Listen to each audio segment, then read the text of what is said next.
Hello, everyone, and welcome to the President's State of the College Address. My name is Paul Osborne, the Associate Vice President of Community Relations and Special Projects, and I'll be your moderator today. We are coming to you from our beautiful Reuter Trades Campus in Cambridge, and we are so happy you have joined us today. In just a moment, President Tibbits will deliver his State of the College Address, and in his talk, he will cover many of the questions that were submitted by over 800 people, both inside and outside of the college, who are watching today. He feels it is important to have his opportunity to bring everyone up to speed on the progress and direction of the college. So at this time, I'm pleased to introduce the president of Conestoga, Dr. John Tibbits. And John, can you imagine when you started back in 1987, could you ever imagine a day where we've seen the growth like we have? Incredible. I would never have imagined this, but it just shows you, I mean, how this happened is we just basically got up every day in the beginning and tried to be better. That's it, like a good athlete would be. We had a vision. I don't mean we had no idea what we were doing. We just thought we got to get a little better at this, a little better at that. And then we seized opportunities. We took risks. And we're going to talk today mainly about international students, international enrollment, etc. Because this is the topic, right? It's in the press every day. I mean, some of the statements in general are accurate, but some of them, as they relate to Conestoga, are not even close. I mean, we are an exemplar in this field. We are not a bad actor. But, even getting in this business, in the 1990s, I read a book called Boom Bust Echo by David Foote. And I have to say I was pretty nervous about that because he talked about high school enrollments dropping by as much as 40% around the year 2000, talked about aging populations, and we acted on it. And we took risks, because I can tell you, we weren't exactly a household word in Beijing. We weren't in South Korea or anywhere where we went. I mean, I can remember flying in. Some people saw the pond, they thought that was like Ontario, seriously, but pictures of us, they had no idea who we were. So, and the other thing I want to say is that I think one of the reasons we're successful, and I've talked to some people, people know I play tennis and play sports. There's a lot of people that play sports here, and it's if you're afraid to lose, it's hard to win. And I think that's what we've done here. We've taken chances. We bought this property. We got a phone call, and we're told this property is for sale for $31 million, and we had a couple of days. And we thought, well, maybe we could do something in this. So we've taken a lot of risks. The accredited engineering, that was a major risk also. And this is risk, and it's risk again. We're in a risk now because there are some issues in the system. There's some people that could be doing better for the international students. And also there were comments by our Prime Minister yesterday.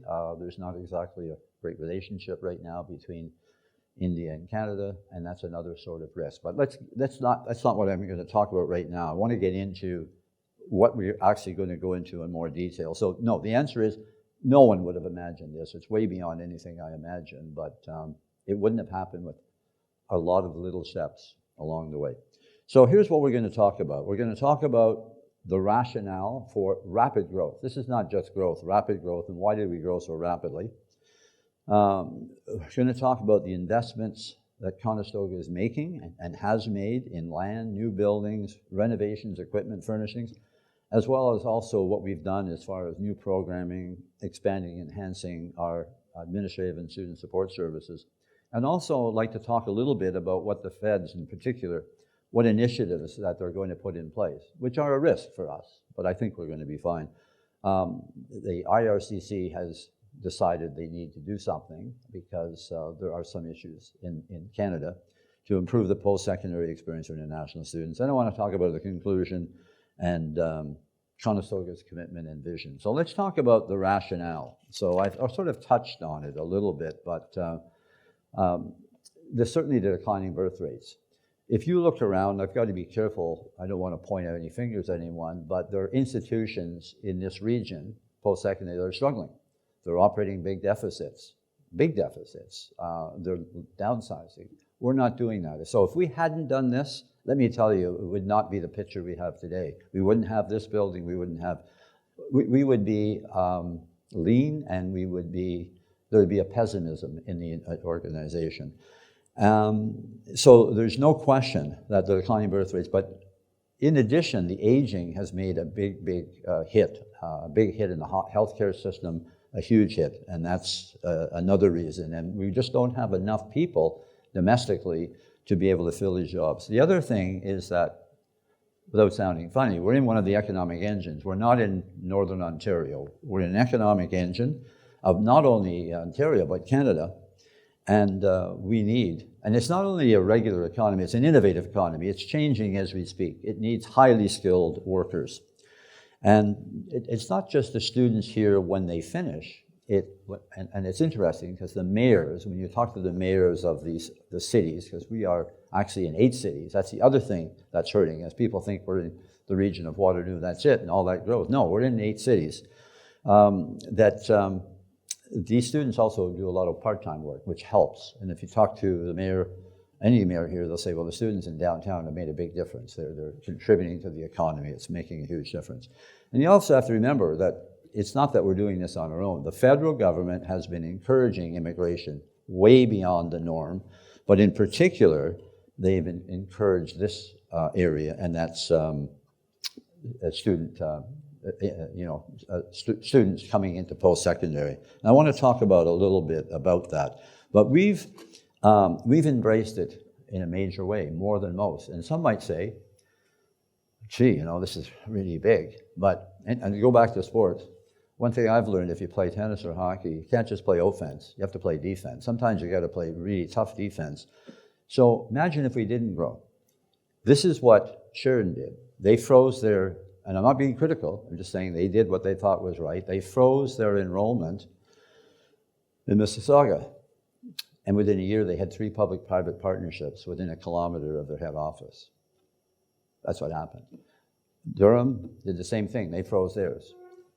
If we had kept our numbers down, I predict we would have had this place filled, because this is a gem, this area. I mean, this is a gem as far as if you're a college and you want to grow, this is where you come. So that was defense. So we grew a lot more than we had planned, but we had to do that. But we also wouldn't be able to, without this growth, be able to invest the way we had to invest. And we've invested dramatically. And the problem is, we're not just talking about now, we're talking about the future, because we have to realize that in about 20 years, there could be, and we don't know, but there's going to be at least 2 million more people living in, if we could call it our catchment area. Our catchment area is big. There'll be at least 2 million more people. We need the infrastructure.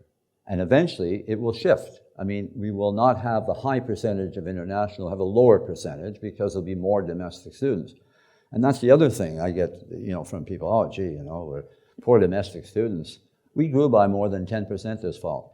We wouldn't have the domestic growth without the international growth, because we wouldn't have the money to invest the way we have. In fact, as I said, it's up by 10%. And there's other factors here. I mean, there was an editorial, I think, in the Globe or the Record recently, I can't remember, maybe both. Our domestic, and this is not a criticism, it's a fact, our domestic tuition was cut by 10% 4 years ago. Remember, it was only about $3,000 per student. We're not talking about, 10, 12,000. And then it was frozen for 4 years. And when I got here, we were moaning and groaning. Our grants were $6,000. Little did we know, that was, nowadays, what, 6,000, that 6,000 is probably worth 10, 12. We're getting $4,000 per student. So it's almost impossible to meet the needs. Well, I'd say it's impossible to meet the needs of a highly skilled workforce in an economic engine of Ontario without these international students. We just can't. We wouldn't be able to grow. We wouldn't be able to do that. So I just want to talk a little bit about that. It's not just now, it's the future. And that's one thing. We've always, when Paul asked me the question about what did we do, we also took a long-term view. I mean, I can tell you when I was flying around, and it sounds like junkets, but it wasn't a lot of fun. And I'd come back and I'd, been gone for 4 weeks, maybe spent $30,000, and we got 3 international students. I won't say who, but some key people in the college were just saying, what's this? What are you doing? But I had been to, when I was with Deloitte, I'd been to Indonesia for 4 months with a partner to figure out why not one Canadian company that had been subsidized by the Canadian government was successful. Number one reason, the Japanese were number one, and remember what they did in Indonesia about 40 years before that. That was 1982, I was there. And Germans were second, and they took a 10, 20-year horizon, and that's what we did. It took us about 10 to 15 years before we started to turn the corner. So those are some of the factors of what that caused this, but also superimposed on this was the pandemic. And that made a huge difference. So whatever was going on as far as aging population, what did they call it? The Great Resignation or something, or retirement. There's some name that was applied to it. But we saw, especially in healthcare, accelerated retirements. That was and then also in trades, accelerated retirements. And the other thing that happened was this massive digital transformation in the workplace. So the skill sets that were required were much higher. Or if they weren't higher, the jobs had more different components with different skill sets. And certainly the impact here is enormous. I mean, can you imagine, without the pandemic, that we would have been moving into this business with a VAR lab and transforming? I mean, that's a huge area for us. We transformed the curriculum. Students were looking for different modes of delivery. In other words, certainly face-to-face, but also remote, but also hybrid. And I don't know the exact number there, but we're talking millions and millions of dollars. And not only millions of dollars, a lot of support for our employees to be able to have the skills, and also a lot of impact, I would say, to the IT department. I mean, a huge, heavy burden to, as we changed our curriculum from, I mean, this is an exaggeration. It was never chalk and talk. It was when I got here. In fact, when I got here, one of the big issues were brushes and chalk. People would be upset because there was only one piece of chalk in their classroom. Where are those days, Paul? It was so complicated. I was able to walk over myself and hand them a piece of chalk and say, call Tim next time. Don't call me about that.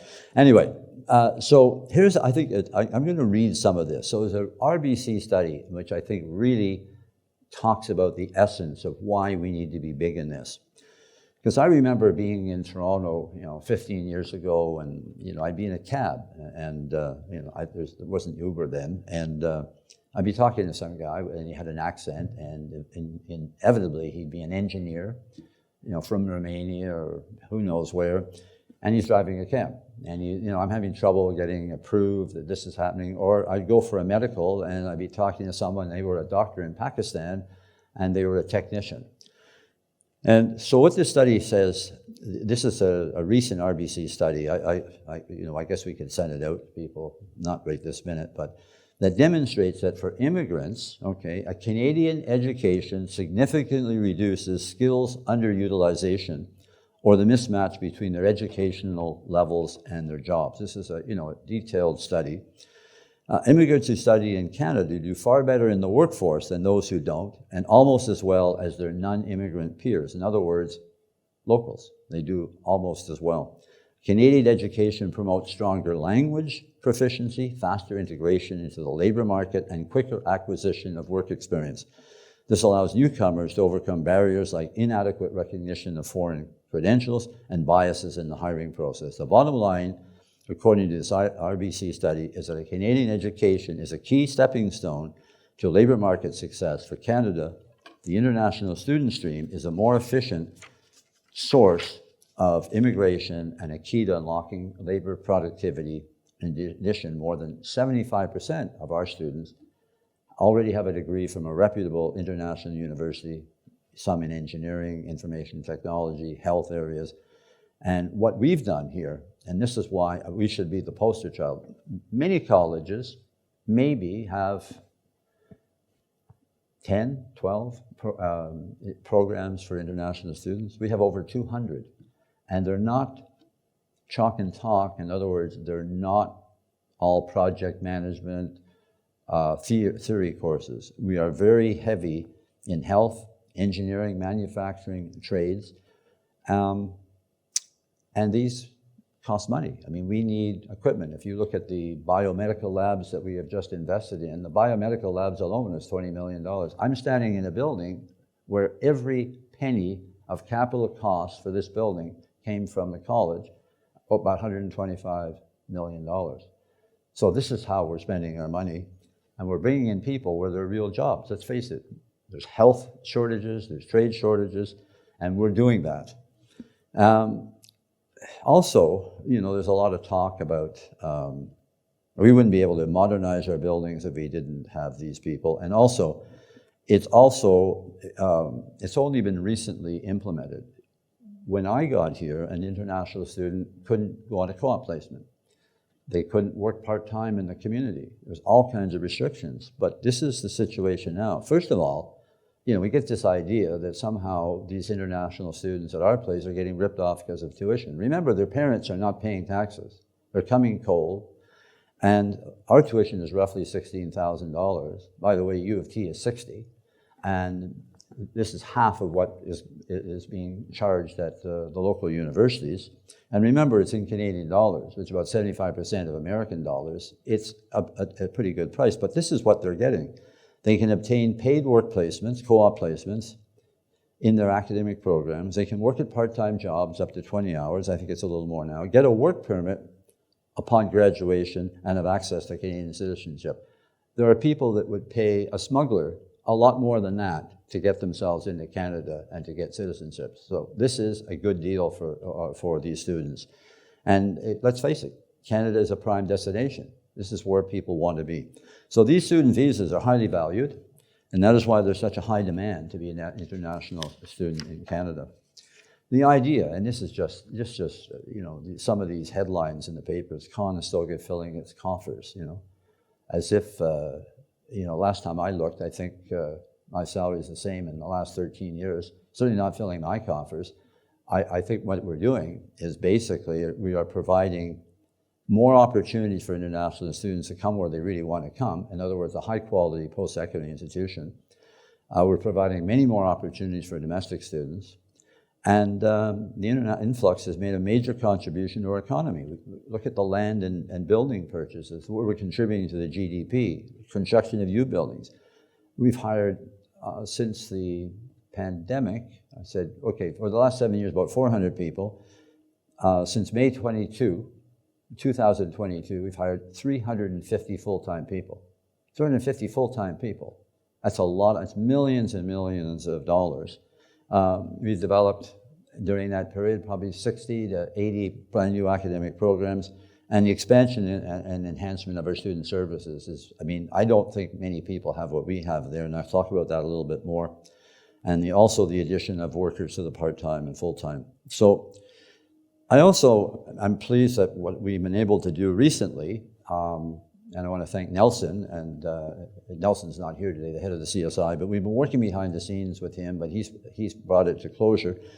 I want to thank the region. I know Karen Redmond's on this Zoom call, but thank her and her staff. We finally have a GRT pass. All the students have to do is now say yes, and it'll save them hundreds of dollars. Like I think it's about $300 or $400 for the year. That's a big deal. So that's a big contribution. And the fact is, we have so many now that it's worthwhile for the GRT to agree to this.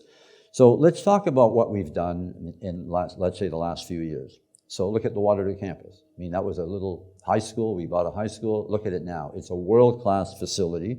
We've also purchased buildings in Marsland. The rental and renovation of downtown Kitchener, massive investment there.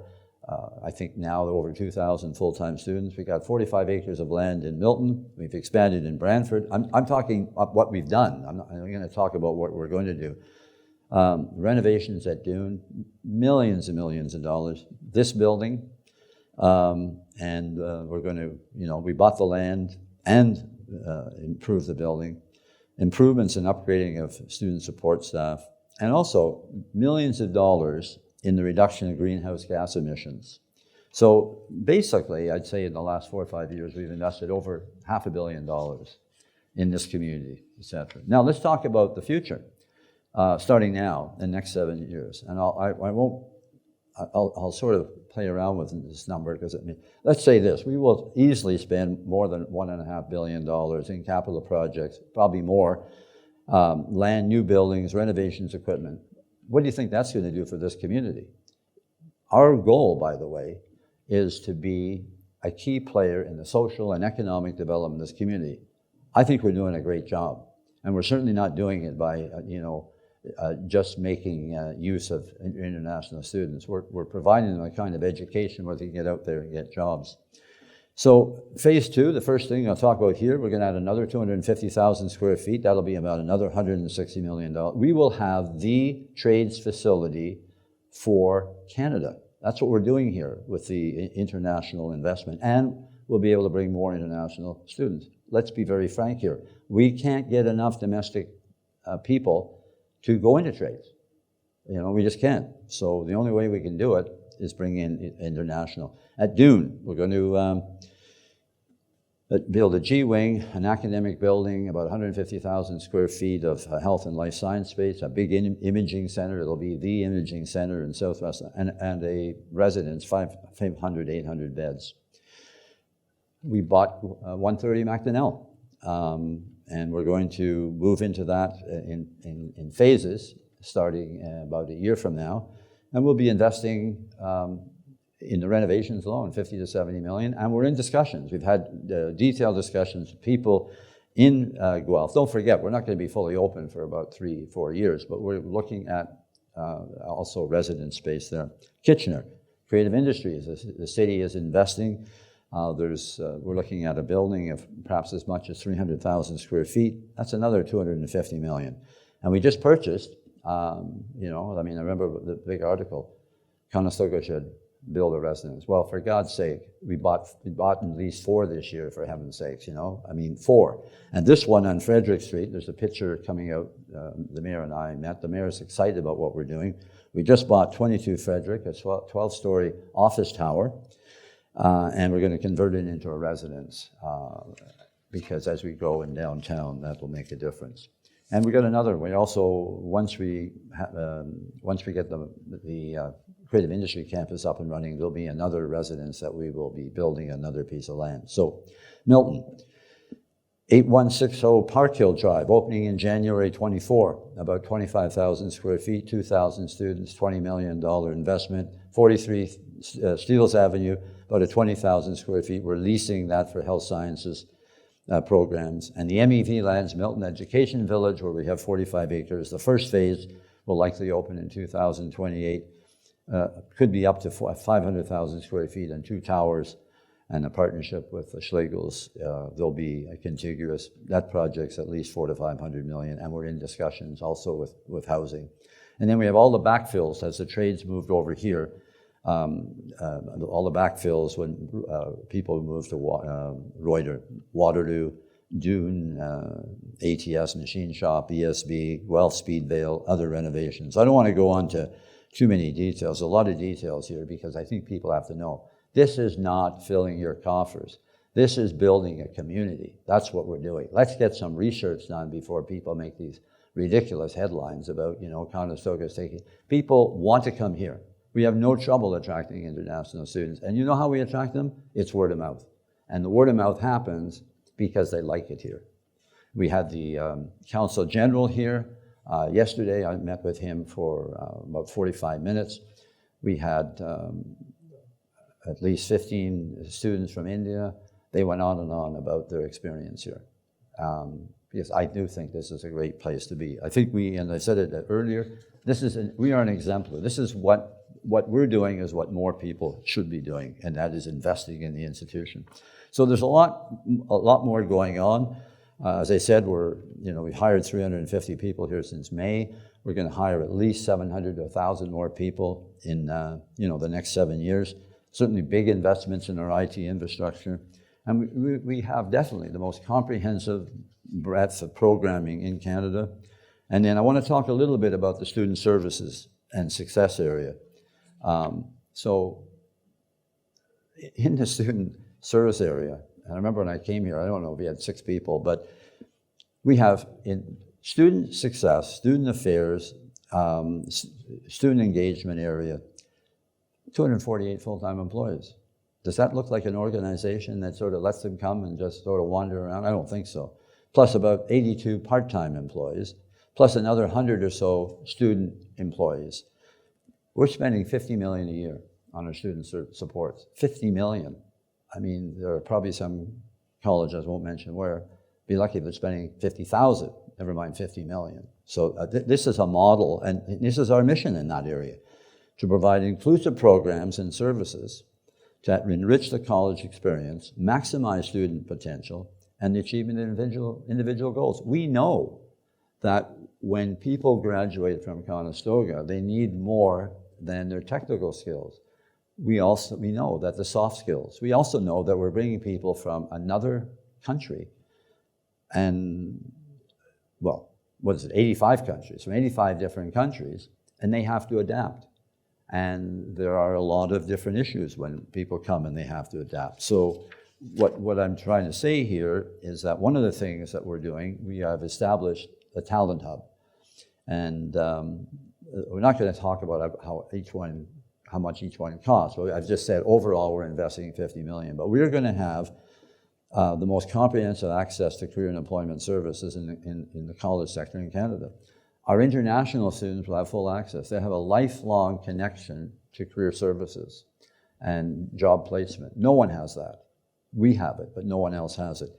We are big in the engagement area. We have an esports hub. We're going to eventually have an esports hub at each campus. Our recreation and athletics at Dune, we are going to have more. What we've done at the Waterloo campus, see, we had a lot of small campuses, and that was the problem. We've taken the Waterloo campus from about 700 or 800 students about 10 years ago, and now it's 6,000. So then you can establish a life. Without those international students, we'd still have 700 or 800 students at campus, and they would not have the experience they have now. The other one, we heard a lot about food security and how students were doing this. And I got to be careful what I say here.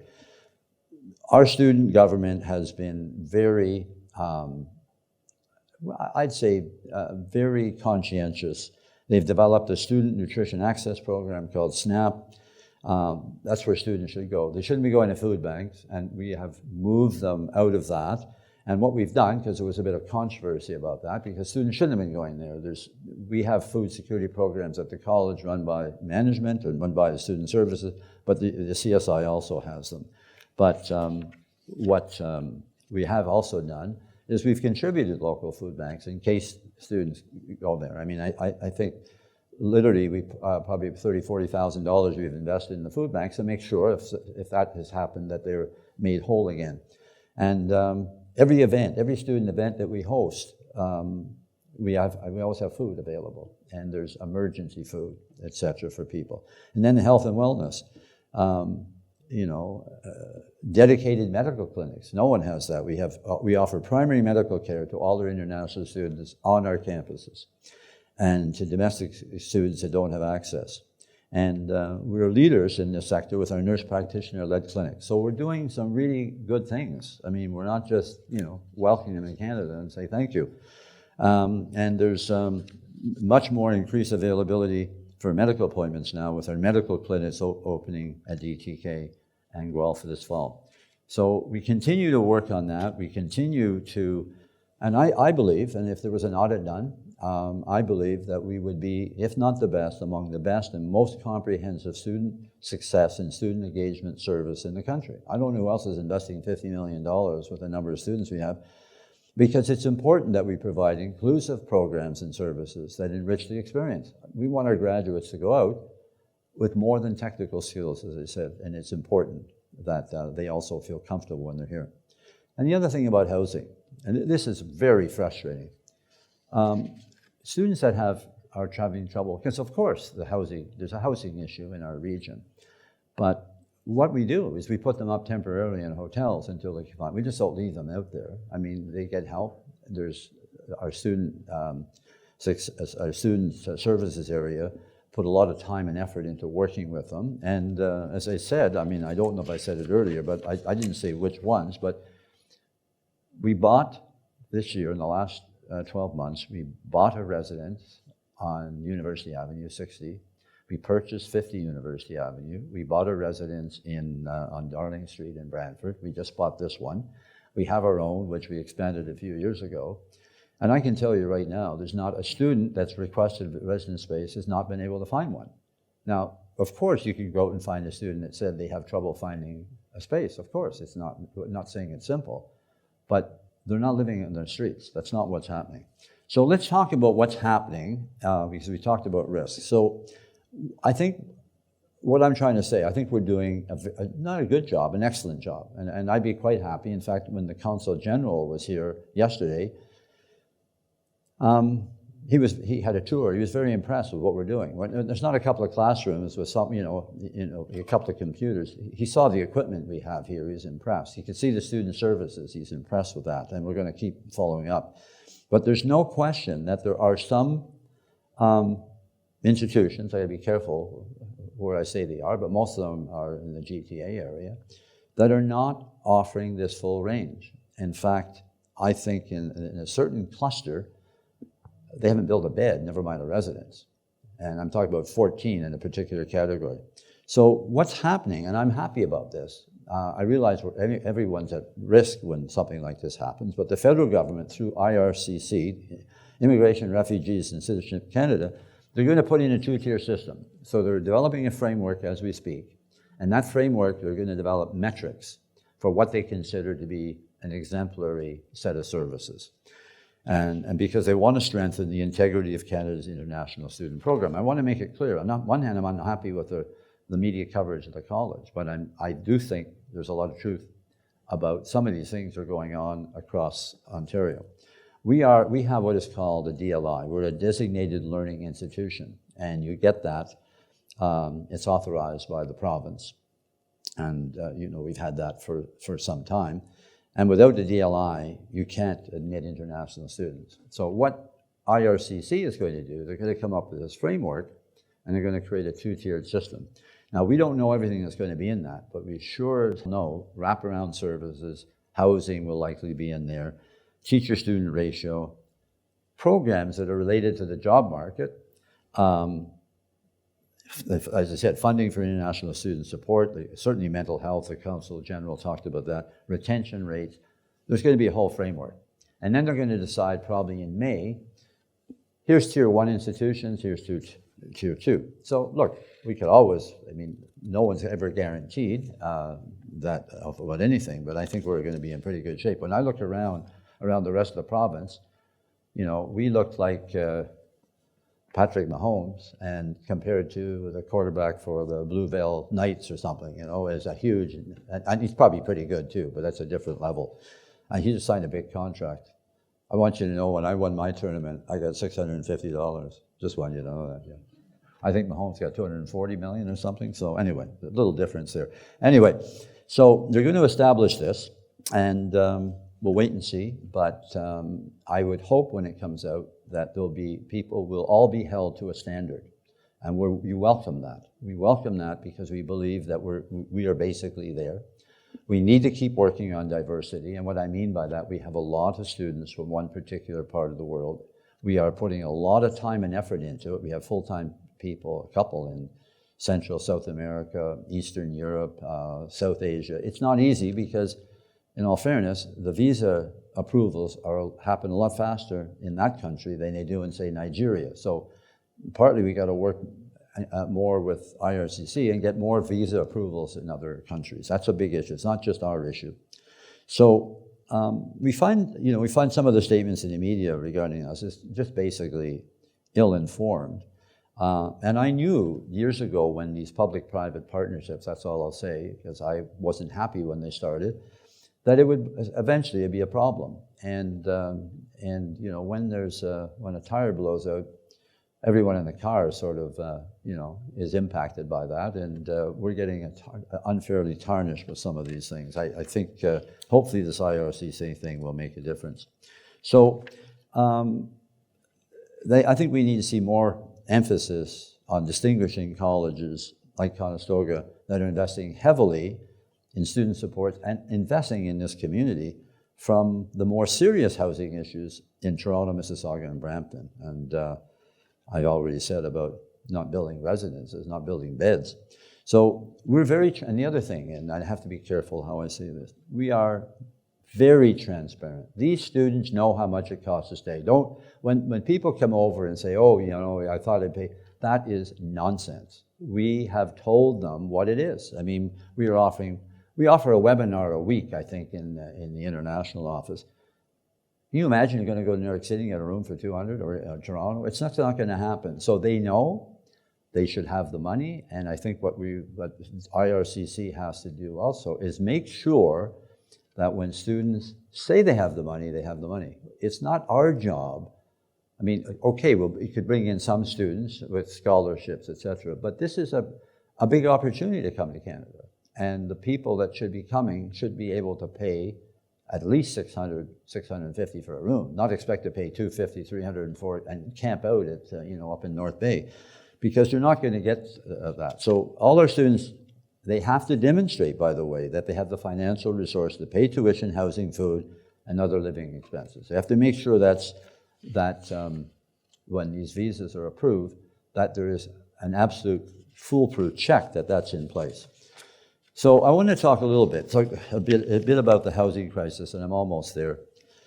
This is a complex issue. And I think we've seen the feds jumping around. Pierre's getting pretty excited because he's winning a lot of points in this. And, Justin is sort of, I guess we got to do something. I'm not on any one side here. I'm not saying that, but something should have been done a long time ago. I mean, evidently 30% of the housing in Canada is owned by investors. And what about all these Airbnbs? There's all kinds of things going on. High interest rates, the war in Ukraine, inflation, a myriad of other factors slowing down new builds. We can't solve the problem. When people say build, it's way beyond Conestoga building a few residences. A good starting point, and I've talked to some of the mayors here about this, why don't we start here? Now, we're way beyond region of water here, but how about a good start would be the region, the cities, the province, the federal government, sit down and come up with a plan for this.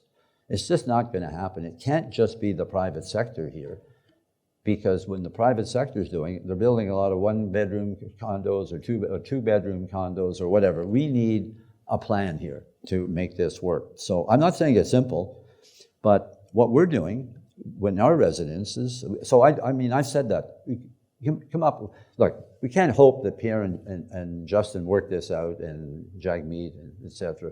We don't know, but we can do something here and bring them in. That's what we need to be doing. We need to put more of a profile here. Like what we're doing when we build a residence, they're fully furnished, high-speed internet, secure access in the front desk, staffed 24 hours a day. And not only that, in addition to our residences in Kitchener, Waterloo, and Brantford, the college offers homestay options and other long and short-term stays. I mean, let them stay and, we get a hotel, let them stay for 4 weeks, 6 weeks. Who's doing that? I can tell you not many people are doing that because we want to make sure they're not homeless, that they can find a place. And we're going to continue to invest. I mean, we've got discussions going on. I'm repeating myself here. We will have residences in Guelph and Milton. And remember, when these articles come out, we're not in London, we're not in Hamilton. We are in Milton, we are in Brantford, we are in Guelph, Kitchener, Waterloo, Cambridge, and to a lesser extent in Stratford and Ingersoll. But we are not a one-trick college in one city. We have breadth, and so sometimes when they're talking about you need to go more, they don't know what's going on in Brantford. We have, I think this right now, we have about 2,500 international students in Brantford. No one knows about that. So I'm going to conclude now. I'm almost there. I wasn't sure, actually, I hadn't read it through once, so I read through it, but I didn't do it verbally.